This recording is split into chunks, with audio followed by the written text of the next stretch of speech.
কারণ একটাই আমি এখন বুঝতে পেরেছি, এইটা অনেক বড় আন্তর্জাতিক ষড়যন্ত্র হচ্ছে মমতা ব্যানার্জির গভর্নমেন্টকে ফেলার জন্য।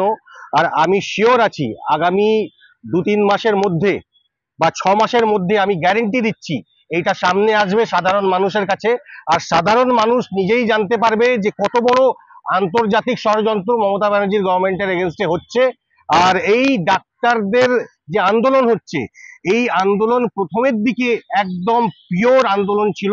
এই আন্দোলনে কোনো রকমের মানে কোনো রকমের পলিটিক্যাল ইনফ্লুয়েন্স ছিল না, কোনো ধরনের বাইরের কোনো ইনফ্লুয়েন্স ছিল না, একদম যাকে বলে অর্গানিক যে প্রোটেস্টটা ছিল হচ্ছিল। কিন্তু পরে যখনই এটা পলিটিক্যাল হলো, তারপরে অন্যান্য অনেক গ্রুপ ঢুকে গেল এইখানে, বাইরের ইন্টারন্যাশনাল মিডিয়া ঢুকে গেল, ইন্টারন্যাশনাল লেভেলের অনেকগুলো আমি দেখতে পারলাম যে ইন্টারন্যাশনাল কনস্পিরেসির মতো কনস্পিরেসি হ্যাচ করা হয়েছে এইখানে। বিশেষ করে এইটা তখনই আমি বুঝতে পেরেছি যখনই কর্পোরেট সেক্টর, যেরকম সুইগি, জোম্যাটো আর এই ধরনের যে কর্পোরেট কোম্পানিগুলো যখন মমতা ব্যানার্জির গভর্নমেন্টের এগেনস্টে যখন এই ধরনের আন্দোলন বা প্রোটেস্টের ডাক দিয়েছিল, এটাতে আমি পুরো শিওর হয়ে গেছি। আর একটা জিনিস আপনাদেরকে বলতে চাই আমি, মমতা ব্যানার্জি কোনো এক সময় নিজের প্রেস কনফারেন্সে বলেছিলেন এই যে সাডেন ডেথ গুলো ঘটছে ভ্যাকসিন নেবার পরে, এই সাডেন ডেথ গুলো কেন ঘটছে উনি একটা এনকোয়ারির কথা বলেছিলেন। আমি মনে করি ওইটা অনেক বড় কারণ আছে, যে এই যে ফার্মা লবি আপনারা জানেন পুরো পৃথিবীব্যাপী সব থেকে স্ট্রং, যদি মনে করেন সব থেকে স্ট্রং লবি হচ্ছে ফার্মা লবি। এদেরকে আমরা ফার্মা মাফিয়া বলে থাকি। এই ফার্মা মাফিয়া মমতা ব্যানার্জির গভর্নমেন্টকে ফেলার জন্য অনেক বড় ষড়যন্ত্র করেছে। আগামী 3 মাস, 4 মাস, 6 মাসের মধ্যে আমি গ্যারেন্টি দিচ্ছি এটা সামনে আসবে।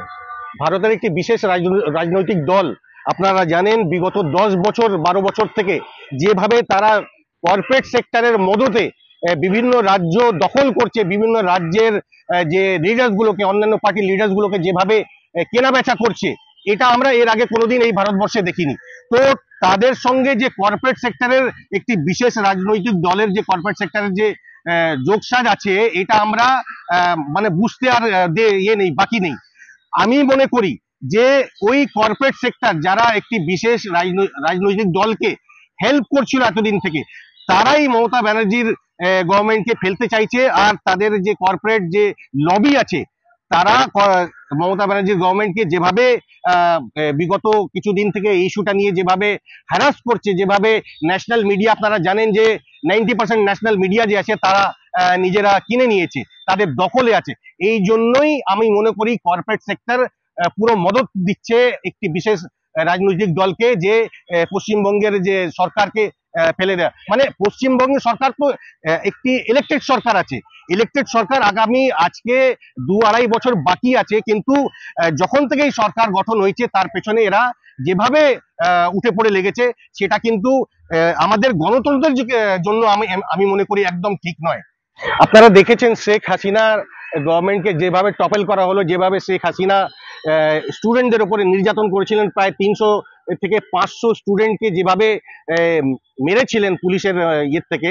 আপনারা আর ভারতের মধ্যে যেভাবে উল্টো ন্যারেটিভ তৈরি করা হয়েছিল যে ভারতে বাংলাদেশে হিন্দুদের উপরে অত্যাচার করা হচ্ছে, অথচ এটা একদম ভুল সাব্যস্ত হয়েছে, একদম ভুল প্রমাণ হয়ে গেছে যে এই ধরনের কোনো হিন্দুদের উপরে কোনো নির্যাতন করা হয়নি বাংলাদেশের মধ্যে। কিন্তু আমাদের দেশে ন্যাশনাল মিডিয়া, আমাদের যে গোলাম ন্যাশনাল মিডিয়া, গদি মিডিয়া, এইভাবে ভারতের মধ্যে একটা ন্যারেটিভ সৃষ্টি করার চেষ্টা করেছিল যে হিন্দুদের উপরে নির্যাতন হচ্ছে, অথচ এইরকম কোনো ধরনের ঘটনা ঘটেনি। আজকে দেখুন যেভাবে সাবির মল্লিককে হত্যা করা হলো, যেভাবে সাবির মল্লিকের সাথে আরো 3-4 জনকে হত্যা করা হলো হরিয়ানার মধ্যে, কিভাবে ওই ইস্যুটাকে ধামাচাপা দেওয়া হলো, কিভাবে ন্যাশনাল মিডিয়া কিভাবে ওই ইস্যুকে একদম তুলে ধরলো না। কেন সাবির মল্লিক কারোর বাচ্চা নয়? সাবির মল্লিকের স্ত্রী নেই? সাবির মল্লিকের বাচ্চা নেই? সাবির মল্লিককে একটা রুজি রোজগার করার জন্য একটা নিরীহ, একটা গরিব মানুষ যে দেশ ছেড়ে হরিয়ানার মধ্যে কাজ করতে গিয়ে তাকে মৃত্যু সামনা করতে হলো, এই ধরনের যে এত নৃশংস অত্যাচার কোন মিডিয়া তুলে ধরলো না কেন? আমার প্রশ্ন হচ্ছে এটাই। কেন বাঙালি ভারতের অন্যান্য বিভিন্ন প্রান্তে যে কাজ করতে পারে না? বাঙালি গেলেই কি অন্যান্য হরিয়ানার মতো যে জায়গায় গেলে, মহারাষ্ট্রের মতো জায়গা গেলে, মধ্যপ্রদেশ, কর্ণাটকের মতো জায়গা গেলে কি বাঙালি কি বাংলাদেশি হয়ে যায়? অথচ আমার মনে হয় এই এই দেশের মানুষকে ন্যাশনাল মিডিয়া বা এই দেশের মধ্যে একটা ন্যারেটিভ বিল্ড করার চেষ্টা হচ্ছে যে বাঙালি মানে বাংলাদেশি। অথচ এই রকম এই ন্যারেটিভটা আমরা বাঙালি হিসেবে আমাদেরকে এই ন্যারেটিভটাকে ফেল করে দিতে হবে তাদের। আর এই যে কমিউনাল যে জিনিসগুলো নিয়ে আসার চেষ্টা করছে, কমিউনাল যে একটা বাতাবরণ তৈরি করার চেষ্টা করছে একটি বিশেষ রাজনৈতিক দল এর মাধ্যমে, এটাকে শেষ করতে হবে। নাহলে আমরা বাঙালি প্রত্যেকদিন দেশের বাইরে গেলে, আমরা পশ্চিমবঙ্গের বাইরে গেলে আমরা মার খাবো। আপনারা জানেন যে বাঙালি কর্মরত ওইখানে অন্যান্য স্টেটে যে কাজ করেন, বাঙালিরা কেন বাঙালিদেরকে পিটিয়ে মারা হবে? আজকে মুসলমান বলে মারবে, বাঙালি বলে মারবে, এইটা কিন্তু ঠিক নয়। আমরা বাঙালিদেরকে আমার মনে হয় একটা বড় সড় আন্দোলন করতে হবে যে আমরা বাঙালি, আমরা এই দেশের মানুষ, এই দেশের লোক, এই দেশের বাঙালিকে আমাদেরকে সেইভাবেই মর্যাদা দিতে হবে যেভাবে অন্যান্য স্টেট, আমরা যেরকম অন্যান্য স্টেটের লোকগুলোকে মর্যাদা দিই। বিহার থেকে এসে আমাদের দেশে কাজ করে, অন্যান্য স্টেট থেকে এসে আমাদের দেশে কাজ করে, কিন্তু বাঙালি অন্যান্য স্টেটে গেলে বলে বাংলাদেশি, আর তাদেরকে পিটিয়ে মারা হয় কেন? আরজি করা ইস্যুতে প্রথম দিকে যদি বলা যায় মুসলিম মহল্লাতেও প্রচুর মহিলারা বা পুরুষরা আন্দোলন করেছে, কিন্তু ওভারঅল এই আন্দোলনে আমরা একটা জিনিস খেয়াল করেছি, যে আন্দোলনে মুসলিমদের অংশগ্রহণ চোখে পড়ার মতো নয়, মানে যেটা আগের বারে আমরা দেখেছিলাম সেরকম চোখে পড়ার মতো নয়। এর কারণটা কি বলে মনে হয়? দেখুন, আমি মনে করি প্রথমে তো আপনার কাছে কি ইনফরমেশন আছে আমি জানি না। আহ, অনেক বাংলার মধ্যে অনেক জায়গা আছে যেখানে এই এই ইস্যু নিয়ে প্রোটেস্ট হয়েছে, আর বাঙালি মুসলিমরাই করেছে। আপনি কলকাতার মধ্যে যদি দেখেন, রাজাবাজার থেকে একটি বড় র্যালি ডাক দেওয়া হয়েছিল। মেটিয়াপুজের মধ্যে কন্টিনিউয়াস আন্দোলন হচ্ছে। এই ধরনের বিভিন্ন কলকাতার মধ্যে বিভিন্ন জায়গায় আন্দোলন হয়েছে। কতটা এটা মিডিয়া হাইলাইট করেছে সেটা জানি না, কিন্তু আন্দোলন হয়েছে। ফর ইউর কাইন্ড ইনফরমেশন, আপনাকে এই কথা আমি জানিয়ে দিচ্ছি যে মুসলমানরা আন্দোলন করছে, কিন্তু সেইভাবে আপনি যেরকম বললেন যে এনআরসির সময় যেভাবে লোকে নেমেছিল, আর 70% নন মুসলিম তারাও সঙ্গ দিয়েছিলেন। আজকে আমি মনে করি যে এই যে আন্দোলন হচ্ছে ডাক্তারদের আন্দোলন, যেটা আমি আগেই বলেছি, এটা একটা আন্দোলন প্রথমের দিকে একদম ভার্জিন আন্দোলন ছিল, একদম কোনো ইনফ্লুয়েন্স ছিল না, একদম ডাক্তারদের পিওর আন্দোলন ছিল। কিছু সংখ্যক যারা অ্যাক্টিভিস্ট তারাও এটাকে সাথ দিয়েছিলেন, স্টুডেন্ট গ্রুপরাও এইখানে এসেছিলেন। তারাই ওই স্টুডেন্ট গ্রুপ আমি দেখেছিলাম যে এনআরসির সময় একদম অ্যাক্টিভ ছিলেন। মুসলমান মহিলাদেরকে যেভাবে ওরা সঙ্গে নিয়ে কাজ করেছেন, যেভাবে সঙ্গে নিয়ে আন্দোলন করেছেন, তার কোনো এক্সাম্পল আমি খুঁজে পাই না আমি ভারতবর্ষের ইতিহাসের মধ্যে যে মুসলমান মহিলারা এইভাবে আন্দোলন নেমেছিলেন। কিন্তু আজকে ওই মহিলা বলুন বা মুসলমানরা বলুন, অ্যাট এ হোল আমি যদি বলি কেন এটা এইখানে নেই, ওর আমি দু তিনটে কারণ আমি আপনাদেরকে বলে দিচ্ছি। দেখুন, বেশিরভাগ আন্দোলন যেটা ডাক দেয়া হয়েছে সেটা হচ্ছে রাত্রিবেলার জন্য আন্দোলন বা রাত্রিবেলার প্রোটেস্টের বেশিরভাগ ডাক দেওয়া হয়েছে। প্রথমের দিকে আপনি যদি দেখেন, মুসলমানদের বাড়ি, মুসলমানরা একটু বেশি রিলিজিয়াস হয়, এটাকে আপনি ডিনাই করতে পারবেন না। মুসলমানরা নিজের মহিলাদেরকে, নিজের মেয়েদেরকে কোনোভাবেই রাত্রে ছেড়ে দিতে পারবে না। আপনারা দেখেছেন যে এনআরসি আন্দোলনের সময় যেভাবে মুসলমান মহিলারা আন্দোলনে ছিলেন বা যেভাবে ধর্ণা দিয়েছিলেন, চারিপাশে আপনি দেখেছিলেন হয়তো যে চারিপাশে তাদের সেই মেল যে তাদেরকে প্রোটেকশন দিচ্ছিলেন।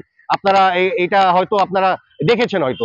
তো এই যে মেল প্রোটেকশন যেটা ব্যাপার ছিল, মুসলমানরা নিজের মহিলাদেরকে কোনোভাবেই একা ছাড়বে না, এইটা একটা রিলিজিয়াস দিক আছে।